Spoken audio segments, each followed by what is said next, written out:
Imagine this. A 72-year-old man walks 3 miles every morning, religiously, never skipping a day.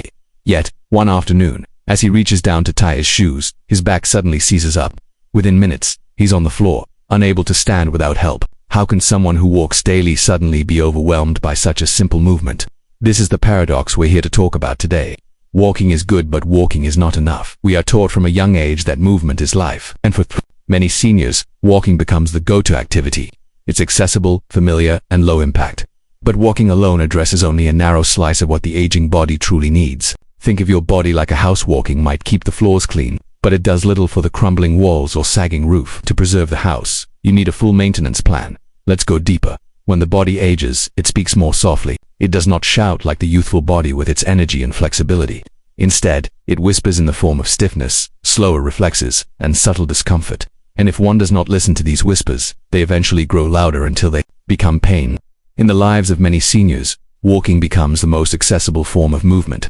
A gentle rhythm that doesn't disturb the body. But here lies a quiet danger, believing that this singular movement, though noble and consistent, is enough. Walking is a repetition, a single pattern repeated over time, like a monk striking a bell in the temple. But even a bell, struck endlessly, without rest, begins to crack. Walking alone does not challenge the muscles beyond what they are already capable of. It does not ask the joints to move in different planes, nor does it summon the nervous system to balance, to resist, or to respond. It keeps you in motion, yes, but motion without adaptation is not growth. There was once an old bamboo craftsman who said, the bamboo must be bent in many directions to become strong. He would soak it, stretch it, twist it, and only then would it be ready to become part of something greater.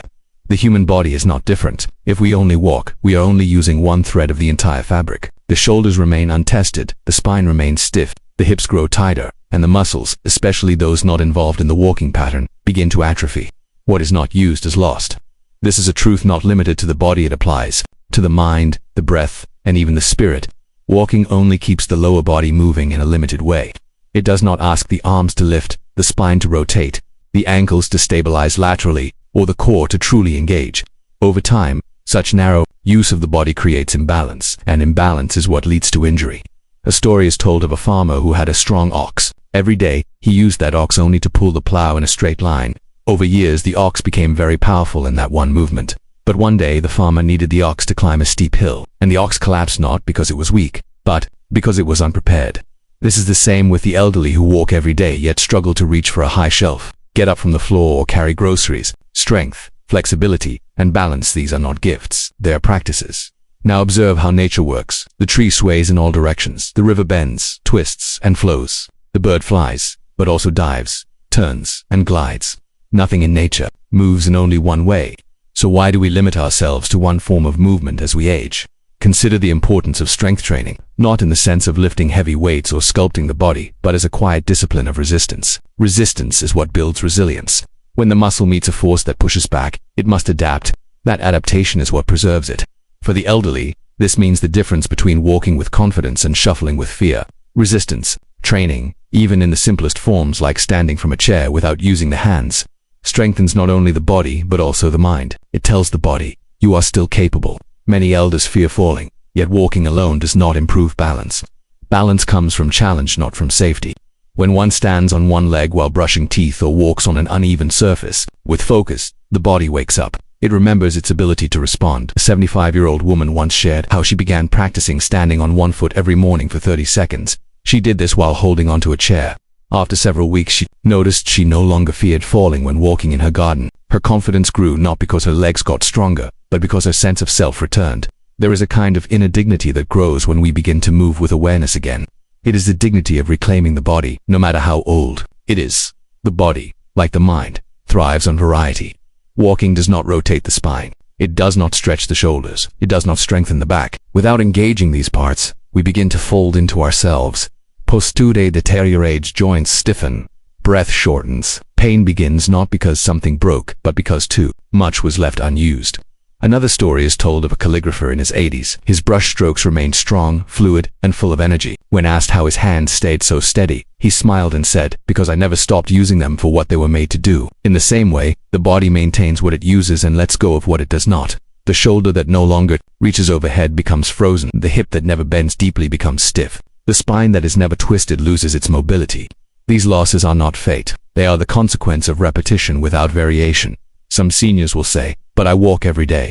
That is a wonderful habit, but it is only a beginning. Walking keeps the blood moving, the lungs working gently. It keeps the mind calm, but do not mistake maintenance for growth. A wheel turns, but it does not move forward unless the gears engage. Muscles need stimulation to remain alive. Bones need load to remain strong. The mind needs new challenges to remain sharp. Pain often comes not from overuse, but from underuse. A weak muscle compensates by relying too much on joints and tendons. A tight muscle pulls the body out of alignment, and poor alignment leads to wear and tear. Movement, when done mindfully and with variety, restores this balance. It doesn't just treat the pain, it prevents it from arising. Do not wait for injury to force you into change. Let understanding guide you. Begin to add movements that awaken different parts of the body. Strengthen the legs by rising slowly from a seated position. Test the balance by walking heel to toe. Open the chest with stretches that expand the breath. Engage the core by holding the belly inward gently while sitting upright. These small disciplines, done regularly, become habits, and habits, when rooted in purpose, become a way of life. Aging is not a decline, it is a transformation. But just as fire shapes metal, effort shapes aging. Walking is a beautiful thread in the tapestry of movement. But do not weave your life with only one thread. Use the full palette of motion, stretch, lift, twist, balance. Each action becomes a message to the body. You are still alive. You are still growing. The elder who moves with purpose becomes a mirror for those younger, not because of how fast they move, but because of how consciously they do so. Walking is not enough. Not because it is wrong, but because it is incomplete. The body, like the mind, hungers for diversity. Feed it wisely. Listen to its whispers before they become shouts. And let every step you take, in every direction, be not just a motion but a movement toward wholeness. The body is like a garden. If you only water one corner and ignore the rest, that small part may thrive, but the rest will wither.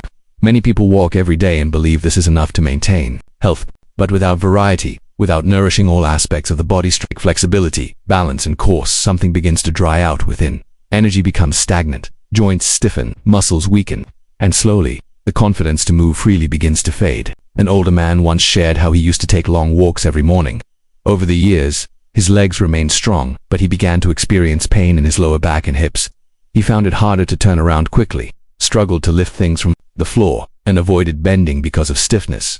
When asked what else he did to take care of his body, he paused. "I walk," he said again, as if it should be enough. This is a common belief, but it overlooks something essential: the need for variety in movement. Imagine a tree that grows tall but never spreads its branches. It cannot catch the sun fully. In the same way, the body that moves in only one dimension, it lacks the adaptability to respond to life's demands. The muscles of the upper body begin to weaken. The spine loses its range. The ankles and knees move in the same repetitive cycle. Without variation, we create imbalance, and imbalance invites injury. Introducing a variety of exercises is not about complexity. It is about wisdom. It's about honoring the full capacity of the body, even in aging. There is an old saying, the more ways a river can flow, the less likely it is to become blocked. This applies equally to movement. A balanced body can bend, twist, reach, and hold. It can step in all directions, and react with strength or softness. Such a body is not only healthier but also more resilient. For seniors, variety in movement does not require extreme effort. It requires intention. If walking is your foundation, then build upon it. Add balance work, a few moments each day standing on one leg, or walking a straight line with mindful steps. Add strength with gentle resistance, perhaps using a chair or resistance bands. Add stretching to restore space between joints and to ease tension in the muscles. Add breathing to center the mind. These elements bring balance, vitality, and stability. There is also the element of play. In youth, movement is exploration, but aging often brings caution. People begin to avoid movements they once did, naturally squatting, reaching high, twisting, even getting down to the floor. But avoiding these actions makes them harder, not safer. Just like a blade that is never used becomes dull, joints that are never moved become stiff, muscles that are never challenged shrink. The brain stops sending signals to areas it no longer uses. And so, the body begins to forget. To stay young in movement is to remind the body regularly of its full vocabulary. Speak to it through motion, a gentle twist of the spine, a deliberate stretch of the arms overhead, a controlled step backward. Each new action wakes up something that was sleeping. This is how energy returns, not through force, but through awareness. And with that awareness comes a profound sense of connection not only to the body, but to the present moment. Now let us turn to another often overlooked truth. The right combination of exercises doesn't only heal the body, it sharpens the mind and calms the spirit. The body is not a machine made up of parts to be fixed individually. It is an integrated system where breath affects posture, posture affects thought, and thought affects movement. A slow, mindful squat may strengthen the legs, but it also trains focus. A stretch may open the shoulders, but it also releases tension. It's stored from worry or sadness. A woman once spoke about how she began a simple routine every morning, 10 minutes of stretching and breathing before her walk. She noticed, after a few weeks, her mood began to lift. The tightness in her chest softened, her steps became lighter. She didn't just feel stronger, she felt more alive. What changed was not only the body, it was the attention she brought to it. With each deliberate movement, she reconnected to herself. There is power in presence. Exercises that challenge balance, coordination, and flexibility ask the brain to engage in new ways. They stimulate memory, focus, and emotional regulation. This is why movement is not just physical, it is deeply mental and emotional. A body that moves with control and variation becomes more confident. And confidence, especially in elders, leads to independence. Pain, in many cases, is a signal not of injury but of neglect. The shoulder aches not because it is broken, but because it has not been used in its full range. The knee becomes inflamed not because of overuse, but because of poor movement patterns and weakness in surrounding muscles. The answer is not to avoid movement, but to refine it. Bring intelligence to how you move. Ask what part of the body has been silent, what area has not been called into action. Then bring it gently into motion. The breath, too, is part of this movement. Deep breathing during exercises helps oxygenate the body, release tension, and steady the mind. When movements are linked with breath, they become meditative. A stretch held with slow exhalations becomes a moment of stillness. A step forward with an inhale becomes a renewal. Such practices transform routine exercises into rituals. And rituals bring meaning. This is not about perfection. It is not about doing every exercise with precision or following a strict regimen. It is about attentiveness. Can you feel what your body needs today? Can you move with compassion instead of force? Can you notice when something feels stuck, and instead of ignoring it, respond with a stretch or a change in movement? This is where transformation begins, not in doing more, but in doing with awareness. A garden flourishes not when everything it is planted the same way, but when there is diversity. Some plants need shade, others need more water. The human body is no different. It thrives with a mix of movement types. Some days it needs stillness, others strength. Some days a quiet stretch, others a walk under the open sky. Honoring these needs brings balance. The result is a body that feels more at ease, less stiffness, less fear of falling, more energy to play with grandchildren, to carry groceries without strain, to rise from a chair with steadiness. These are not small victories. These are the freedoms that shape the quality of life. There is a Japanese word, ikigai, which speaks to the reason for being, the quiet joy found in small daily acts that give life meaning. Movement can become one of these acts, a daily rhythm that not only keeps the body healthy but also centers the spirit. Through movement, we remember we are not passive beings at the mercy of age. We are participants in our vitality. Variety in exercise is not just a recommendation. It is a path. It leads to fewer injuries, more stability, greater strength, and deeper well-being. And the right combination of movements, done with care and attention, becomes a daily ritual of self. Through this practice, seniors do not just stay healthy and pain-free, they become alive in their own skin, at home in their own body, grounded in their own strength. So step forward, not just with your feet, but with intention. Choose exercises that honor your body's needs, that challenge its limits, and that invite it to heal, to grow, and to flourish. After all, movement is not a chore, it's a gift, and it's never too late to unwrap it.